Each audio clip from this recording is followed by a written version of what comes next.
말씀 보시겠습니다. 신약성경 디모데전서 6장 11절부터 18절까지의 말씀입니다.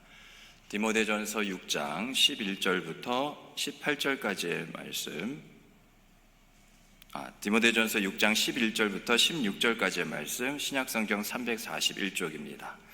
우리 11절부터 16절까지의 말씀 한 절씩 교독합니다.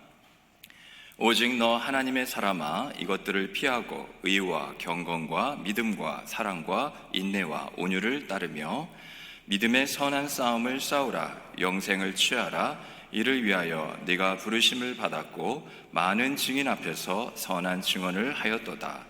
만물을 살게 하신 하나님 앞과 본디오 빌라도를 향하여 선한 증언을 하신 그리스도 예수 앞에서 내가 너를 명하노니, 우리 주 예수 그리스도께서 나타나실 때까지 흠도 없고 책망받을 것도 없이 이 명령을 지키라. 기약이 이르면 하나님이 그의 나타나심을 보이시리니, 하나님은 복되시고 유일하신 주권자이시며 만왕의 왕이시며 만주의 주시오. 오직 그에게만 죽지 아니함이 있고 가까이 가지 못할 빛에 거하시고 어떤 사람도 보지 못하였고 또 볼 수 없는 이시니, 그에게 존귀와 영원한 권능을 돌릴지어다. 아멘. 한 주간도 평안하셨습니까? 네. 지난주는 이제 입추도 있었고 이제 말복도 이제 지났습니다. 그래서 이제 조금 이제 선선해질 듯 한 그런 기분이 이제 드는데요. 여전히 또 태풍이 왔다 갔고 또 소식도 있고 여전히 다습한 가운데 계속 더위는 또 진행되고 있는 것 같습니다. 그러나 오늘 하나님께서 우리에게 늘 함께 하시는 그 은혜 가운데 우리의 마음을 시원케 하실 것을 우리가 또 소망하면서 옆에 있는 분들에게 이렇게 함께 축복하면 좋겠습니다. 우리는 하나님의 사람입니다. 이렇게 축복합니다. 네, 우리는 하나님의 사람입니다.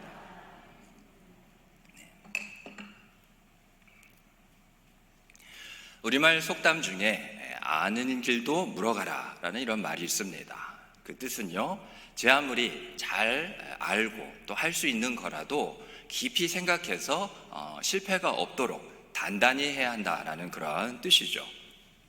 좋은 말입니다. 근데 아는 길은 아니까 요즘 같은 시대에 빨리빨리 가야 되지 않겠습니까?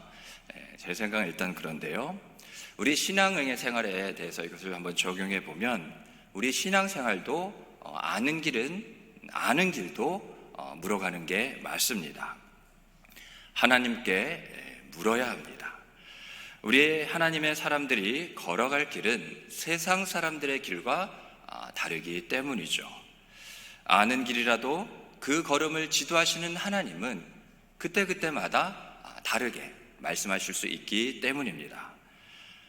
바울은 이걸 경험한 사람이었습니다. 바울이 사울이었을 때 예수님을 믿는 자들을 핍박했습니다. 바울은 이게 옳다고 여겼고 자신이 걸어갈 길이라고 자신했죠. 그런데 그런 바울이 다메섹에서 예수님을 만나게 됩니다. 그리고 이제는 그 길이 바뀌어서 자신이 예수님을 전하는, 죽기까지 복음을 전파하는 그러한 길을 걷게 된 것이죠. 이전과는 전혀 다른 길을 걷게 되었습니다. 그러기에 그 이름도 사울에서 바울로 바뀌게 된 거죠. 그런 바울이 오늘 본문을 보면 디모데를 향하여서 11절 말씀을 보면 너 하나님의 사람아 이렇게 부르고 있습니다. 하나님은 우리를 향해서도 하나님의 사람이라고 부르셨습니다. 우리가 지금 예배하는 것도 우리가 하나님의 사람이라는 그런 증거이기도 한 것이죠. 그럼 하나님의 사람은 좀 더 구체적으로 어떤 사람을 가리켜서 하나님의 사람이라고 말하는 것일까요? 하나님의 사람은 말 그대로 하나님께 속해 있는 사람을 말합니다. 쉽게 말하면 하나님의 사람은요, 하나님 겁니다. 하나님의 소유인 거죠. 이사야 43장 1절 말씀에 보면 내가 너희를 지명하여 불렀나니 너희는 내 것이라 그렇게 기록하고 있습니다. 이처럼 하나님의 사람은 하나님 안에 있기 때문에 하나님의 거룩하심 안에 있는 거고요, 또 하나님의 거룩하심 안에 있기 때문에 그 하나님의 거룩하심을 담아내는 사람, 바로 이 사람이 하나님의 사람입니다. 한번 생각해 보시기 바랍니다. 여기에 마치 커다란 물이 있습니다. 강이 될 수도 있고 바다라고 해도 좋습니다. 그런데 그와 같이 커다란 물에 컵 하나를 던지게 되는 거죠. 그러면 그 컵은 이 커다란 물 안에 있지만 컵 자체를 이렇게 살펴보면 또 그 컵 안에는 물이 담겨져 있는 것입니다. 그래서요, 하나님의 사람은 한마디로 하나님의 그 거룩하심을 나타내는 사람들, 바로 이 사람이 하나님의 사람입니다. 내가 거룩하니 너희도 거룩하라 하나님께서 말씀하셨죠. 그래서 이 말씀대로 사는 사람들입니다. 또 언제나 어디서든지 그렇게 살려고 애쓰는 사람이 바로 하나님의 사람이죠. 그런데 우리가 하나님이 사람이 되면 이렇게 하나님의 소유가 되는 것으로 그냥 끝나버리는 것은 아닙니다. 이전과는 다른 길, 앞서 말씀드린 바울처럼 말이죠. 그러니까 하나님의 사람이라면 걸어가야 할 길, 그 길이 있다는 것입니다. 오늘 본문은 두 가지 길을 이야기를 하고 있는데요. 먼저는 피해야 하는 길이 있습니다. 바울은 하나님의 사람이라면 꼭 피해야 할 것들이 있다고 말씀을 하고 있죠. 오늘 본문 앞부분인데요, 4절과 5절을 보시면 잘못된 교리와 그로 인한 생활의 모습들, 그런 잘못된 사람들을 하나님의 사람이라면, 또 하나님의 사람이기 때문에 꼭 피해야 한다고 말하는 겁니다. 자세히 보면 투기나 분쟁, 회방과 악한 생각, 돈을 사랑하는 것, 경건을 통해서 어떤 이익을 얻어내려 하는 그러한 수단 정도로 이렇게 경건을 생각하는 것들, 이러한 것들을 단호하게 피해야 한다고 말하고 있습니다. 여러분, 우리는 약한 존재입니다. 우리는 그렇게 강하지 못하다는 것을 인정해야 돼요. 무슨 말이냐? 하나님이 피하라고 하면 피하면 되는 겁니다. 하나님께서 마침표를 찍으신 것에 대해서 우리가 다시 물음표를, 의문을 가질 필요가 없다는 것이죠. 하나님께서 피하라 말씀하시면 피하겠습니다, 그렇게 느낌표로 우리의 믿음을 나타내 보여야 한다는 말입니다. 그게 순종하는 거예요. 그게 하나님이 원하시는 순종입니다. 그러면 하나님께서 피하라 하시는 것들을 하나님의 사람으로서 우리가 어떻게 잘 피할 수 있을까요? 일단은요, 하나님께서 피하라 하는 것들에 대해서 가까이 하지 말아야 합니다. 왜냐하면 가까이 하면요, 이게 눈에 들어옵니다. 그리고 머리에 또 마음에 남아요.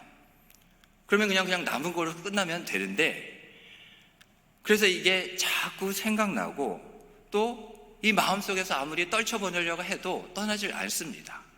이미 들어와 버린 거예요. 더 나아가서 이제는 그것을 내가 꼭 가져야만 살 것 같은 그런 마음마저, 기분마저 드는 것이죠. 아담과 하와가 먹은 선악과가 그랬거든요. 하나님이 먹지 말라고 했죠. 그런데 먹으면 하나님께서 반드시 죽는다고 그렇게 말했는데도 어떻게 했습니까? 먹었습니다. 앞서 말씀드린 똑같은 과정을 거친 거죠. 먹지 말라고 하나님께서 말씀하셨으면 볼 생각도 말아야 되고요, 그 근처에 얼씬거릴 생각도 하지 말아야 하는 겁니다. 그런데 선악과가 어땠습니까? 딱 선악과를 보니까 너무 좋아 보이는 겁니다. 그 에덴 동산에는 선악과 말고 각종 과실들이 또 있었어요. 그런데 다른 것은 다 맛을 알고 그 모양도 또 아는데 이 선악과 보면 볼수록 저 맛이 어떠한지 궁금한 거죠. 선악과를 보니 눈이 좋았습니다. 즐거웠어요. 그러니까 먹고 싶어 죽겠는 거예요. 이걸 빨리 내 집중에 넣지 않으면 막 미칠 것 같았던 겁니다. 욕망이 자꾸 이 안에서 솟구치는 것을 도저히 참을 수가 없었던 거죠. 피하라는 것은 피해야 할 것들로부터 멀어지라는 말입니다. 그 말은 결국 뭐냐? 그만큼 멀어진 만큼 하나님께 가까이 다가가라는 그러한 말씀인 거죠. 그냥 피하고만 그냥 거기에 있으라는 말이 아니라는 겁니다. 시편 143편 9절 말씀을 보면 여호와여 나를 내 원수들에게서 건지소서 내가 주께 피하여 숨었나이다. 사탄은 우리가 한 번, 두 번 피했다고 해서요 절대로 포기하지 않습니다. 피하면 피할수록 더 가까이 우리에게 다가오는 거죠. 그렇게 우리를 계속 괴롭히는 게 사탄입니다. 그래서 우리는 한두 번 그냥 멀어지는 정도로 그치는 것이 아니라 완전히 피해야 하는 겁니다. 하나님께 피해야 하는 거죠. 더 이상 사탄이 우리를 괴롭히지 못하도록 말입니다. 그래서 하나님만이 신약성경의 시편 가운데도 있는 것처럼 하나님이 우리의 어떤 바위요? 피할 바위요. 피할 요새시요. 피할 산성이시요. 피난처가 되신다고 그렇게 시편 기자가 고백을 하고 있는 것이죠. 피할 길도 있으니까 무슨 길도 있겠습니까? 따라야 하는 길도 있습니다. 우리는 하나님의 사람이기 때문에 의와 경건과 믿음과 사랑과 인내와 온유함을 따라야 합니다. 따르라는 말은 다시 표현해 보면 뒤쫓아가라는 말입니다. 뒤쫓아가려면 어떻게 해야 되느냐? 내가 따르고자 하는 것을 일단 내가 가고자 하는 길 앞에 둬야 하는 것이죠. 그것을 등진 상태에서 뒤쫓아갈 수 있으면 오히려 더 멀어지는 것은 당연한 일입니다. 그러면 내가 따라야 할 것을 앞에 두고 뒤쫓아가게 되면요 그것이 앞에 가잖아요. 그러면 나도 뒤쫓아갑니다. 그러면 어떤 일이 일어나느냐? 앞서가는 것과 뒤쫓아가는 내가 같은 길을 가게 되는 거죠. 똑같은 길을 가게 되는 겁니다. 시편 37편 23절 말씀을 보면 여호와께서 우리 사람의 걸음을 정하시고 그의 길을 기뻐하시나니 이렇게 말씀하고 있습니다. 하나님이 기뻐하시는 것들 중에 하나가 무엇이라고요? 우리의 발걸음을 정하시고 하나님께서 걸으라시는 그 길을 볼 때 하나님은 이것을 기뻐하신다는 겁니다. 이것을 통해서 영광을 받으신다는 거예요. 여러분 이렇게 한번 생각해 보시기 바랍니다. 무언가를 생각하거나 어떤 것을 하려면 그냥 하지 말고요 따라야 할 것들을 먼저 떠올려 보고 하는 겁니다. 가령 이렇게 하는 거죠. 의로운 생각인가? 그냥 생각하지 말고 이 생각이 의로운 생각인가? 내가 경건하게 생각하는 것이 지금 맞나? 그래, 믿음으로 말해야지. 아직 말하기 전이에요. 사랑으로 어떻게 이것을 할 수 있을까? 또 인내하면 되는 거야. 온유하게 한번 해보자. 이와 같이 우리가 그렇게 따라가면 나의 길도 자연스럽게 의의 길이요, 경건의 길이요, 믿음의 길이요, 또한 사랑의 길, 인내의 길, 온유의 길이 되는 거고 그 길을 걷게 되는 거죠. 따라가는 것, 앞서가는 것을 이와 같이 우리가 뒤쫓을 때 우리는 반드시 그 길을 걷게 되는 줄 믿으시기 바랍니다. 근데 이 모든 길은요 바로 우리 예수님께서 이미 앞서 걸어가신 길입니다. 우리는요 예수님의 길을 걷는 사람들입니다. 그래서 우리가 예수님의 제자라 그렇게 불려주는 겁니다. 예수님께서 자신을 가리켜서 내가 곧 길이라고 우리에게 말씀하셨어요. 최종적으로 우리는 예수님을 따라서 예수님을 따라야지만 하나님께 가는 사람, 바로 하나님의 사람들인 줄 믿으시기 바랍니다. 그러면 이것으로 그냥 끝나는 걸까요? 아닙니다. 한 가지가 더 남아 있습니다.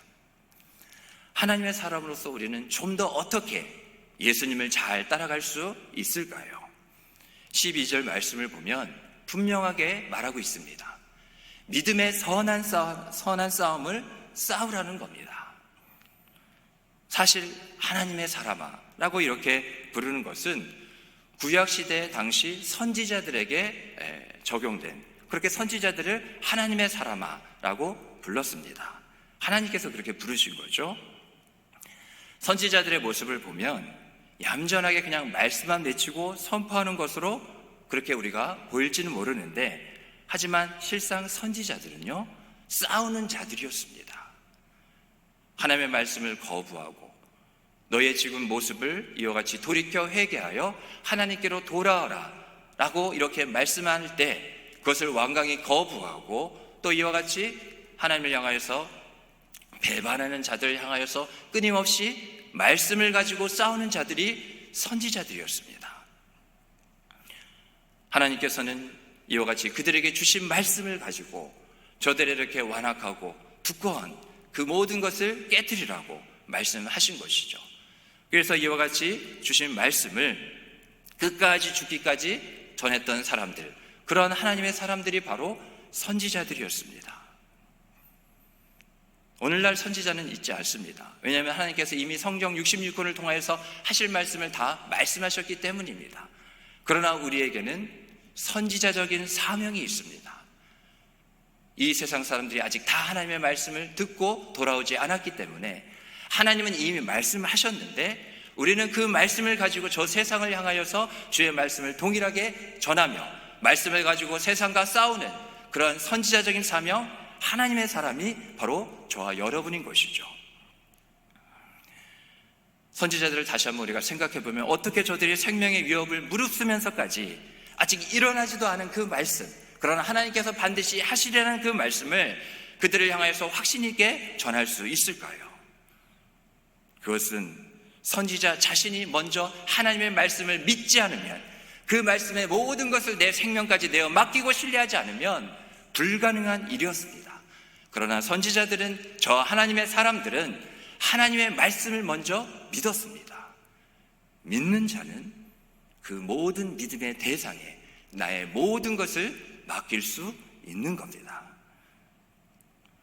여러분, 하나님의 사람은 믿는 말씀으로 싸우는 겁니다.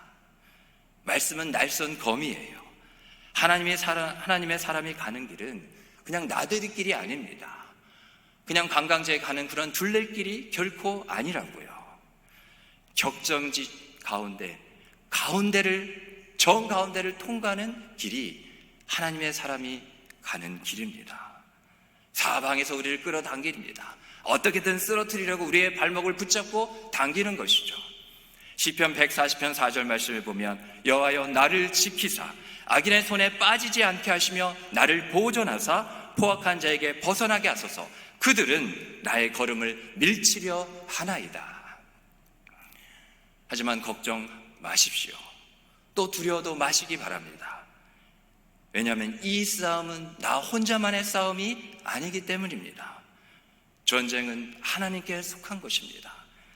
하나님은 선한 분이시잖아요. 그래서 선한 싸움이라 하면 선하신 하나님이시기 때문에 하나님의 싸움이라는 말입니다. 하나님께서 나를 위해서 대신 싸우시고 결국 이기게 하시는 싸움이라는 것이죠. 우리가 이것을 먼저 분명히 목도해야 하는 것입니다. 그리고 우리는 이것을 믿어야 합니다. 믿으면 되는 거예요. 그래서 믿음의 선한 싸움, 무슨 말이냐? 믿기만 하면 하나님께서 이기게 하시는 싸움입니다. 하나님은 우리에게 이긴 싸움을 싸우라는 말씀을 하고 계시는 거예요. 왜 이긴 싸움일까요? 내가 지금 하나님의 사람이기 때문에 하나님의 편에 서 있으니까요. 믿음을 가지고 하나님 편에 서 있잖아요. 세상 모든 사람들이 하나님의 말씀하시는 저 반대쪽에 다 선다고 하더라도 나는 하나님의 사람으로서 말씀이 가리키는 곳을 향하여서 또 말씀이 임하는 그곳을 향하여서 나는 있고 또 거기에 나아가는 것입니다. 그래서 이긴 싸움이라는 거예요. 이 세상 어떠한 존재 가운데 저 악한 영, 어둠의 세력, 이 세상이 다 합쳐서 하나님을 대적한다 할지라도 하나님보다 크신 이들이 없고 하나님을 능히 이길 수 있는 존재가 없습니다. 그래서 이긴 싸움이라는 거예요. 바울은 그렇게 하나님의 사람이 이겼다는 분명한 증거가 있는데 영광의 싸움에 우리 모두가 하나님의 사람으로서 부르심을 받은 대로 얻게 된 그 영원한 생명이 바로 증거라는 겁니다. 우리가 날마다 믿음의 선한 싸움 가운데 이겼다는 증거가 뭐라고요? 영생이 있다고요. 시편 16편 11절 말씀에 보면 주께서 생명의 길을 내게 보이시리니 주의 앞에는 충만한 기쁨이 있고 주의 오른쪽에는 영원한 즐거움이 있나이다. 주님이 충만한 기쁨이라 여기시는 것, 이와 같이 영원한 즐거움이 뭔지 아십니까? 우리가 죄로 인해서 저 사망 가운데 영벌에 처여 영원한 지옥에 있는 것이 아니라 예수 믿고 구원받아 영원한 생명을 얻어 내가 지었고 내가 지명한 나의 아들들과 함께 내가 영원히 살게 되는 것, 그게 나의 충만한 기쁨이며 또 너에게도 기쁨이 되는 것이고 나의 영원한 즐거움, 영원히 함께 살며 누리며 그것을 또한 맛보아 이와 같이 즐기를 원하는 즐거움이 바로 영생이라는 것입니다. 하나님의 사람은요, 그래서요, 영원한 생명이 이미 예비되어 있기에, 그렇기 때문에 이 땅에서의 삶에 매이지 않고 죽기까지 믿음의 선한 사람을 끝까지 싸우는 사람입니다. 앞선 게 뭐라고요? 이 땅에 매이지 않는다고요. 그렇기 때문에 저 하늘나라 영원한 것을 향하여서 죽기까지 싸우는 겁니다. 왜요? 죽어도 내가 죽는 것이 아니기 때문에, 나는 죽어서 사는 자이기 때문에, 살아도 영원히 살아가는 이 확신과 믿음이 있기 때문에 죽기까지 싸우는 겁니다. 하나님의 사람들이 그렇게 죽음을 두려워하지 않고 믿음을 끝까지 지키며 선한 사람을 싸웠고요, 많은 순교자들이 하나님의 사람이라고 불려지는 이유는 바로 여기에 있는 것이죠. 요즘 그래서 내가 싸우는 싸움은 어떤 싸움입니까? 믿음의 선한 싸움을 꼭 하시기 바랍니다. 내가 싸우는 싸움이 믿음의 선한 싸움이 아니라면 그거는 싸울 필요가 없는 싸움입니다. 그 싸움에 말려들 필요가 없다고요. 저와 여러분이 하나님의 사람으로서 싸워야 될 단 하나의 싸움은 믿음의 선한 싸움. 하나님께서 우리에게 이미 승리를 우리에게 승리를 이와 같이 안겨주시고 그 승리의 기쁨을 맛보기를 원해서 우리로 하여금 같이 싸우자는 거예요. 싸우다가 우리 힘들고 지치고 낙심들고 뭐 다치고 그런 것 때문에 괜히 피곤하고 또 이와 같이 낙심하기 위해서 그런 싸움을 싸우게 하시는 것이 아니라는 것입니다. 믿음의 선한 싸움만이 오직 저 여러분 우리가 싸워야 될 그러한 싸움이며 하나님의 사람이 또한 이와 같이 감당해야 될 싸움이고, 또 우리 모두가 그렇게 믿음의 선한 싸움을 싸우기를 주님으로 축복합니다. 지금까지 하나님의 사람으로서요, 피해야 할 것을 잘 피하고 또 따라야 할 것을 잘 따라오셨습니다. 그렇다면 이제는 끝까지 지켜야 하는 길이 하나 남아 있습니다. 바울은 디모데에게 자신이 지금까지 전해준 명령을 예수님께서 다시 오시기까지, 예수님의 재림의 때가 임하기까지 점도 없고 책망받을 것도 없이 지키라고 그렇게 말했습니다. 이유는 분명했죠. 뭐냐? 하나님의 사람으로서 선한 싸움을 싸우고 고난을 당해야 하지만 하나님의 때 그 모든 것이, 예수님께서 다시 오시는 그날에 이 모든 것이 다 끝나게 되기 때문에, 그날이 반드시 오게 되므로 그날을 바라보고 인내하며 살아가라는 겁니다. 싸움이 가장 힘든 순간은 이길지 모를지 이와 같이 모르는 그러한 순간의 싸움은 힘들어요. 그런데 대세라는 게 있죠. 물론 우리의 싸움은 이미 이긴 싸움 맞습니다. 그런데 싸움의 형세가 지금 이전까지는 달리 거의 우세하는 상황 속에서는 어떻습니까? 더 힘차게 열심으로 싸우는 거죠. 왜요? 거의 무엇이 승리가, 우리가 이기는 것이 바로 눈앞에 가까이 왔기 때문입니다. 그동안 싸웠기 때문에 많이 지쳤을 거예요. 상처도 있고, 그죠? 많이 또 체력도 소진했을 겁니다. 그런데 그때 더 힘이 나는 것이죠. 저 승리를 빨리 맛보고 싶은 그러한 강력한 힘이 우리 안에서 솟구치게 되는 것입니다.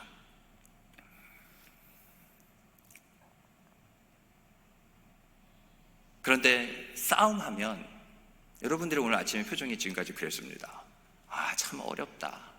그래, 이기는 것도 맞고 영생도 있고 다 맞는데 그 쌍시옷, 욕을 말하는 게 아니라 싸움, 나 요즘 얼마나 힘든데 이 또 싸움, 그 말을 듣는 순간 어렵긴 어렵다, 싸우긴 해야 하는데, 그런 생각이 들지도 모르겠습니다. 그런데요, 하나님은 모든 것을 우리에게 알려주시는 분입니다. 그 방법이 있죠. 그러니까 어렵기는 해도 할 수 없는 것은 아니죠.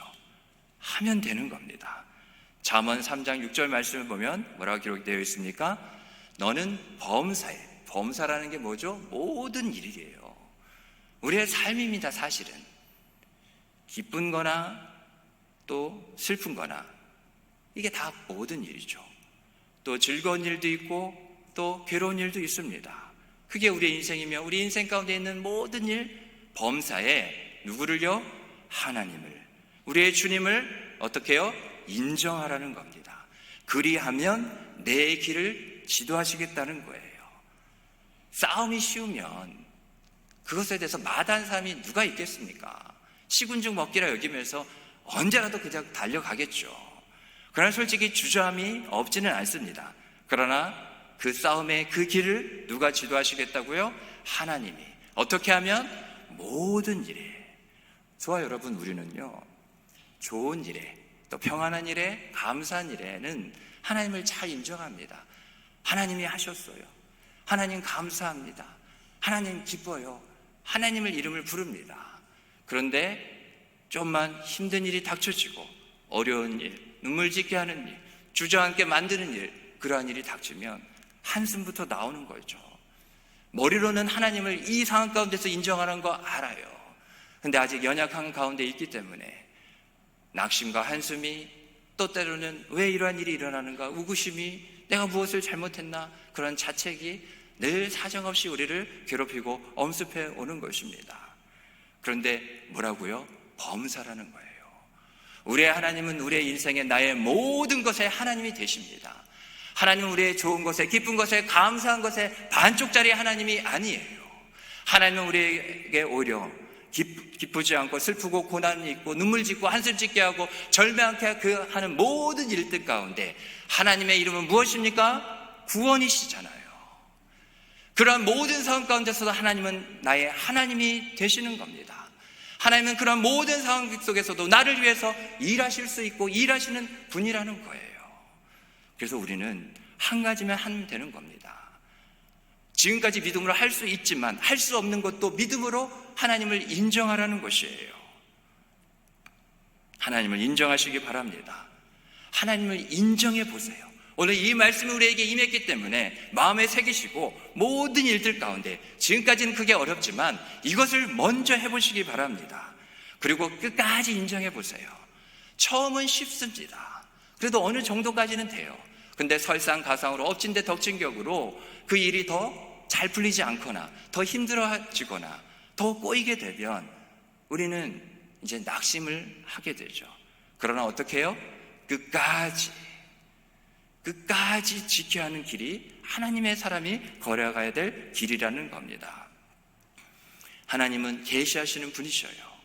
하나님의 하나님 되심과 또 하나님 자신이 어떤 분이신 것을 우리에게 알려주신 그대로 행하시는 분이기 때문에 우리에게는 고백이 필요한 겁니다. 그래서 모든 예배 가운데 우리가 신앙의 고백으로 먼저 나아가는 거예요. 사도들이 고백한 그러한 저들의 고백, 그 신경을 우리가 이와 같이 동일한 믿음으로 받아서 우리가 사도신경, 신앙의 고백을 하는 거죠. 거기에는 무엇이 담겨져 있습니까? 하나님이 누구신지, 예수님이 어떠한 분이신지, 성령이 누구신지 말씀하고 있고, 그 성삼위일체 하나님이 그렇게 하나님 되신 그 모습을 따라, 그 성품을 따라 어떻게 일하실지를 우리가 고백하잖아요. 그리고 마지막에 아멘이잖아요. 오늘 본문에도 그렇게 나와 있습니다. 15절을 보시기 바랍니다. 기약이 이르면 하나님이 그의 나타나심을 보이시리니 하나님은 복되시고 유일하신 주권자이시며 만왕의 왕이시며 만주의 주시오 오직 그에게만 죽지 아니함이 있고 가까이 구하지 못할 빛에 거하시고 어떤 사람들도 보지 못하였고 또 볼 수 없는 이시가 바로 하나님이라고 바울이 고백을 하고 있습니다. 그에게 존귀와 영원한 권능을 돌릴지어다. 아멘. 여러분, 이 세상에서 이 고백을, 이 영광스러운 고백을 과연 어떤 사람이 드릴 수 있겠습니까? 저와 여러분밖에 없어요. 하나님의 사람만이 이와 같이 하나님을 알고 하나님의 그 살아계심을 믿고 하나님께서 내가 너를 버리지 않고 떠나지 않고 포기하지 아니라 약속하셨기에 그 하나님이 영원한 생명 그 최후 승리를 거두기까지 나와 함께 또한 나를 대신하여 앞서 싸우시는 그 하나님을 믿음으로 고백하는 자는 하나님 사람밖에 없는 겁니다. 또 하나님도 그러한 고백으로 이와 같이 나를 인정하며 나아가는 자를 하나님의 사람이라 이와 같이 일컬으시고 그 길을 친히 지도하시겠다는 거예요. 길이 없는 곳에서는 길을 내시겠다는 겁니다. 어떤 두려움과 위험이 우리가 가는 길을 막는다면 하나님께서 다 제하시겠다는 거예요. 내가 그냥 가만히 있지 않겠다는 겁니다. 내가 이와 같이 나의 기쁨과 나의 영광을 내가 얻기 위하여 너에게 나타내 보인 그 생명의 길을 내가 반드시 걷게 하겠다는 하나님의 그러한 약속인 것이죠. 그래서요, 우리는 모든 존귀와 영원한 권능을 하나님께 돌리고 아멘, 그렇습니다. 나의 하나님은 그런 분입니다. 그렇게 믿으면 이기고 끝까지 우리가 하나님의 사람으로서 그 길을 걷게 된다는 것 믿으시고, 저 여러분 하나님의 사람 맞습니다. 예배하는 이 자리, 우리가 하나님을 향하여 하나님이고 아버지시고 우리가 같이 나의 주님이시고 왕으로 부르는 이것이 바로 증거입니다. 그러기에 이제부터라도 우리의 삶, 피할 것은 피하셔서 하나님께 가까이 나아가시고, 또 이와 같이 우리가 따라야 될 것, 우리가 끝까지 믿음으로 따라가며 그런 선한 싸움 가운데 하나님께 끝까지 이와 같이 동행하며 나아가심으로 하나님께 영광 돌리며 이와 같이 기쁨 가운데 거하시는 저와 여러분 되기를 주님으로 축복합니다.